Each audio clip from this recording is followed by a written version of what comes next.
I 36M caught my wife 34F in an emotional affair.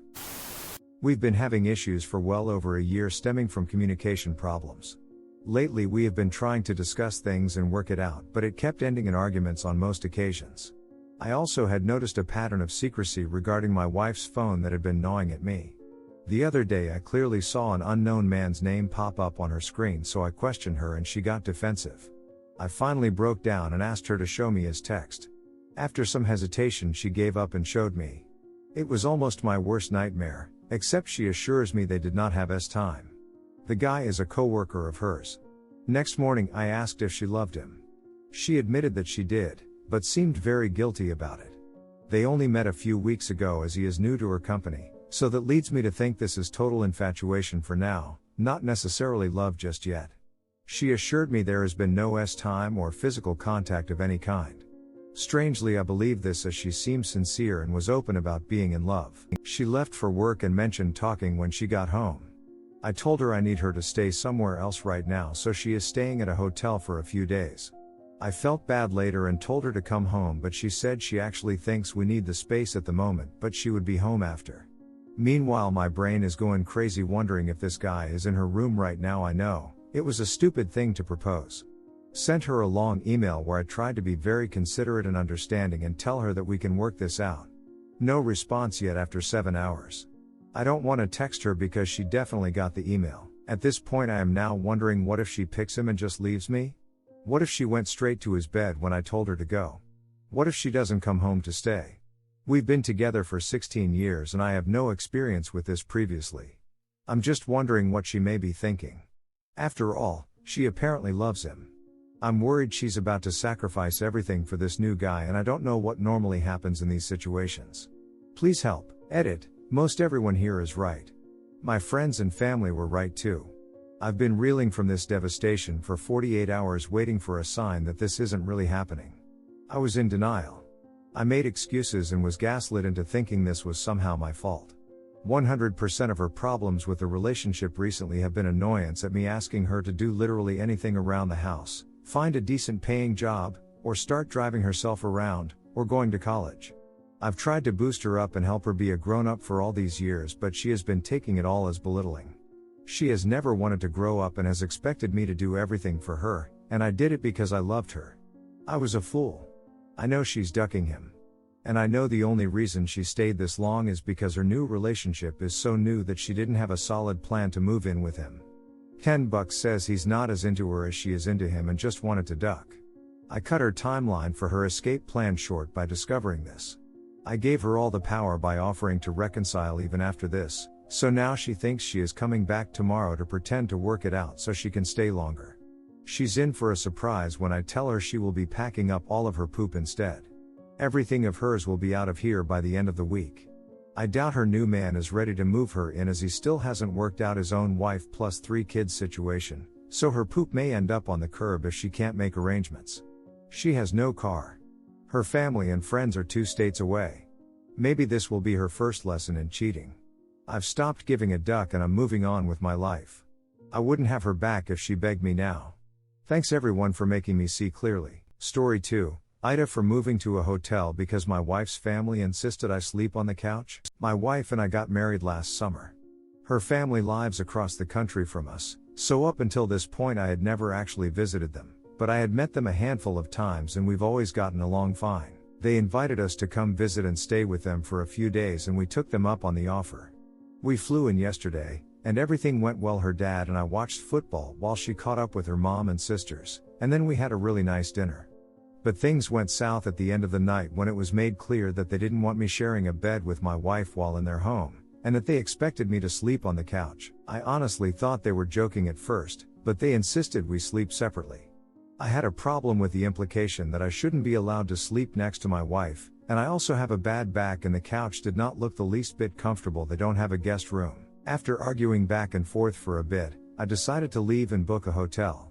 I told my wife she didn't have to come with me. She chose to stay and I said I'd come back the next day. I went off to a Marriott about 10 meters away and got a good night's sleep, trying to not let the whole situation bother me. This morning, I called my wife asking when I should come by. She told me her parents want me to apologize for leaving the way I did. I told her that I'm willing to apologize to keep the peace, but they need to acknowledge that it wasn't appropriate to insist I can't share a bed with my own wife. She said she'd talk to them and call me back. About 10 minutes later, I hear back from her, and she tells me that not only will they not apologize for it, they are now insisting I need to come back and stay on the couch for the rest of our visit, and if I don't agree to this, I'm not welcome back in the house.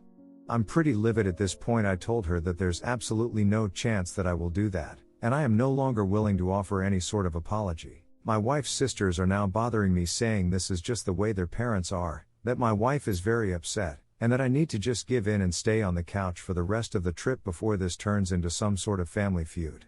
From my perspective, I don't care what they think, and I'm willing to treat the rest of this trip as a solo vacation, go sightseeing and meet my wife back at the airport at the end of the week. Ida, Oop is voted NTA. Relevant comments. Dude, just go home. I thought about it, but I've already taken the week off and the weather here is much nicer than where we live.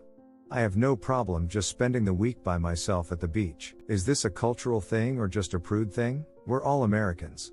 Her family is Italian-German. They're also super progressive liberal Berniecrats, but they do go to church regularly. Update. Wow, I didn't expect this post to blow up the way it did. Thanks for all the responses and awards.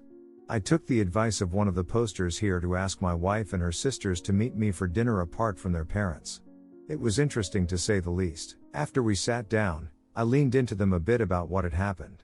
I asked my wife if she knew her dad was going to demand we sleep separately, and she said she was surprised by it as well. She'd expect that if I were still just her boyfriend, but we're married now.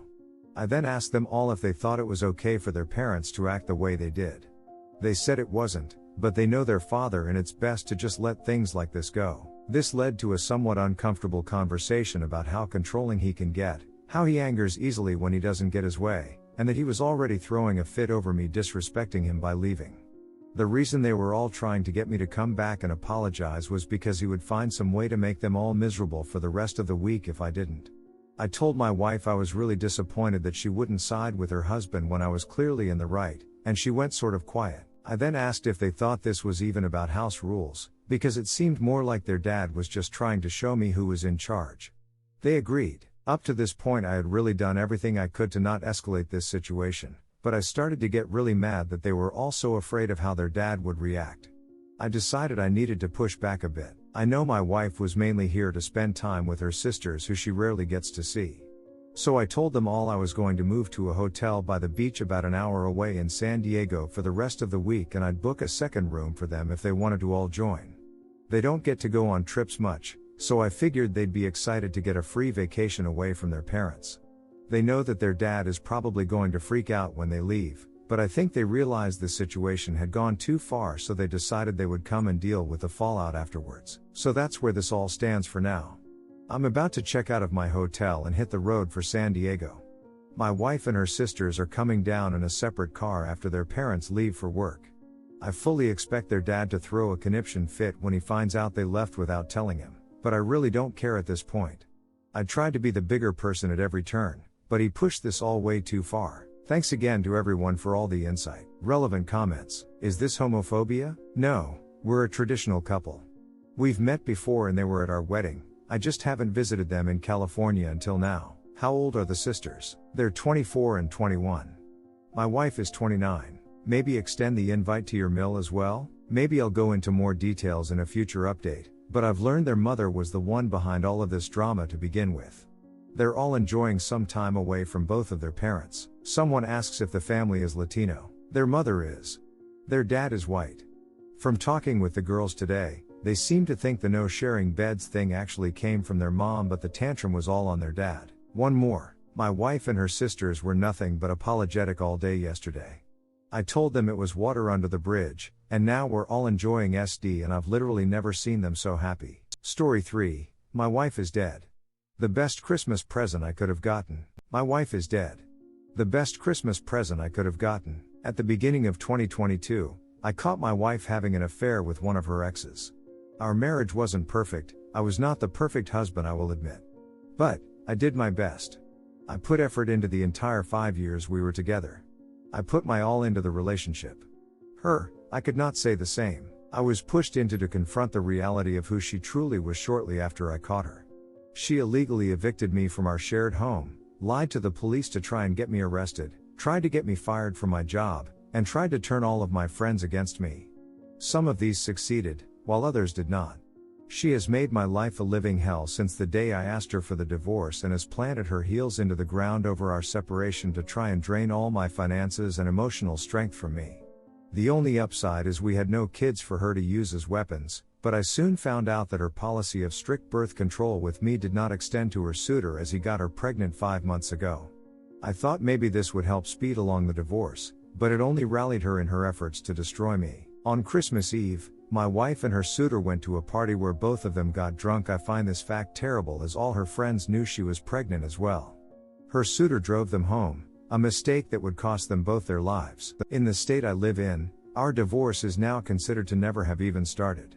I will be able to claim her life insurance policy for myself and move back into my home. Her parents called me up distraught yesterday, acting as if the last year had never happened, and offered their full support to my funeral preparations for her. My confusion here was beyond belief, but the apple does not fall far from the tree when it comes to my wife. I told them if they want a funeral, it was coming out of their pockets. I will pay for her to be cremated, and deliver her ashes to them in the cheapest urn offered if they desire.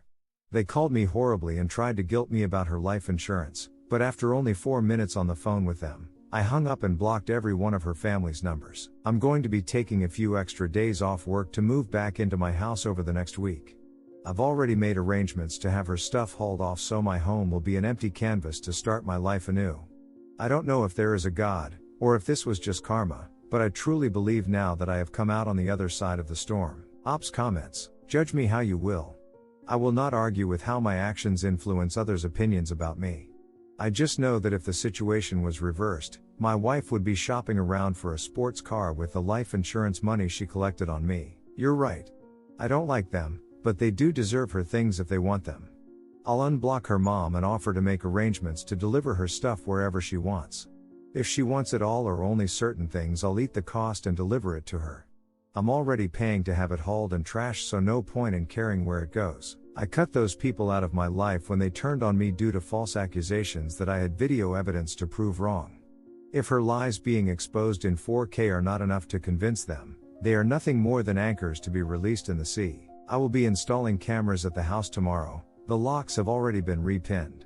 My divorce lawyer has already given me recommendations and I am meeting with an attorney on Wednesday. Update: I have decided to elaborate on a few common threads I see in this post here, as responding to all the comments would be too much. Firstly, some are judging me for the way I am reacting to the death of 3 people. You're right, it is not normal nor is it healthy. I feel no emotions toward my ex at this moment. All my hatred, resentment, and regret evaporated when I learned of her death. I feel nothing but relief right now. This void has slowly consumed me over the past few days. I feel numb. Like I'm dreaming. Like what happened is not real. This woman made my life a living hell for over a year. She set out to destroy me, and would not stop until she did. I do not like the fact that I feel this way over the death of 3 people, but that is not a box I feel ready to unpack at this moment. Secondly, I have reached out to my ex's mom today and things are much more civil as of now. I'll pay the hauling company to move her stuff into one of their storage units and they can figure out the rest. Her mother revealed to me that they cannot afford to host a funeral for my ex. I am 100% the legal beneficiary of her life insurance. Despite my past hatred for her family, I told her mother I will give them a small amount from her life insurance so they can have a service and arrange burial logistics for her. This is contingent on us cutting ties after, and I will not be involved any further in her funeral. I will still be talking to a lawyer. Lastly, I am not going to elaborate any further except the only lives lost was hers, her suitor, and their unborn child. Some are saying I should sell the house. Right now, I only want to return to my home. The details of where I end up, either there or somewhere over the rainbow, are yet to be determined. I do not know what life holds for me, or for any of us. This event happened, maybe for a reason or maybe the universe has no logic at all. This gift put an end to a period of my life that sent me to the brink of destruction. It's morbid to think that the death of 3 people was what pulled me to the other side alive. It's interesting how quick it can all change or end. Story 4, wife now wants to work it out. To start this whole thing off, I am 38, caught my wife F36 having an affair right after Thanksgiving. We have been married for 14.5 years now. She met a guy at a bar during girls' night, gave him her number, and they began having an emotional affair. Then it progressed and she slept with him, and I found messages where they planned to be together forever. I work out of town for 3 days out of the week, and she told me that she was lonely and I didn't pay her enough attention. I was devastated to the point that I couldn't really function. I left the house and went to my parents while she stayed in the house with our 2 daughters. I begged her not to do this multiple times, and she told me that she wasn't happy and that she found someone that could make her happy. I got a lawyer and started the divorce process. We already have a split made and now it's just finalizing the process. I started dating a woman and it was going pretty well. She was pretty much everything you could want in a woman. She was highly educated, fit, funny, has a great career, has her own money, etc. She wanted commitment from me that I couldn't give because I'm still very much in love with my wife. So I broke it off with her and called my wife again to beg her to take me back. I'm actually ashamed of me crying to her and pleading. She again told me no and said that she was happier now than she ever was with me. The very next weekend I planned to take my oldest daughter out for dinner since I haven't had one-on-one time and my youngest was staying with a friend. I show up to the house to pick my daughter up and I invite my wife thinking that she would decline. She accepted and went to dinner with us. We had a nice dinner and great conversation. My daughter stayed the night with me and I thought that was the end of it. When I dropped my daughter off the next day, my wife said that she wanted to fix our marriage. We ended up writing emails back and forth, and she told me the things that she didn't like about me were things that she saw me fix while I've been without her. When I pressed her about what changed her mind, she ended up telling me that the guy that she was sleeping with rejected her and blocked her on all platforms. Now that I know this, it makes me not want to be with her. I don't want to be her safe and second choice. She's the love of my life and I want her to love me like I love her. It disgusts me that she was intimate with another man in my house and in my bed. On the other hand, I will never be able to love someone as much as I love her. I know that if I work it out with her that my children's lives will be better because of it. She also wants me to get a different job that will allow me to be home every night and that would severely limit my upward trajectory in the company I work for. She flat refuses to move for the sake of my job, and she expects me to sacrifice my career for our marriage that she destroyed. I don't know what to do in this situation. I feel like if the other man was still around she would be with him and she wouldn't give 2 it's about me. I think she was more upset that her affair of 8 weeks ended than she was about our 14-year marriage ending. Any advice would be appreciated. Redditors' reactions. Redditor 1, if the other guy was still around, she would be with him, and if you try to work it out it will just be a matter of time before she does it again with someone else. She only wants to get back together because you're her best available option at the moment. The affair fog is gone, and she realized that she can't keep her lifestyle if you divorce. Don't be her backup plan. Redditor follow-up. Yes. I love you now because this guy didn't want me. Takes a long time to learn that. Redditor 2, if next weekend the other guy decides he wants to break off another piece of your wife, do you think she would say no? If your life and happiness depend on another man's whim to screw your wife, then what kind of life is that? She is the love of your life. You are not the love of her life if this is how she is treating you. If this is her love, what does her hate look like? Redditor 3, when someone cheats on you, they show how little they respect you. When you take them back, you show how little you respect yourself. You are the backup plan, and you will be again when she meets someone else. Redditor follow-up, you've nailed it here. In a messed up way, by taking them back, you prove their original thesis and they feel justified in their continued disrespect because clearly they were right, because by taking them back you show them you disrespect yourself just as much as they disrespect you.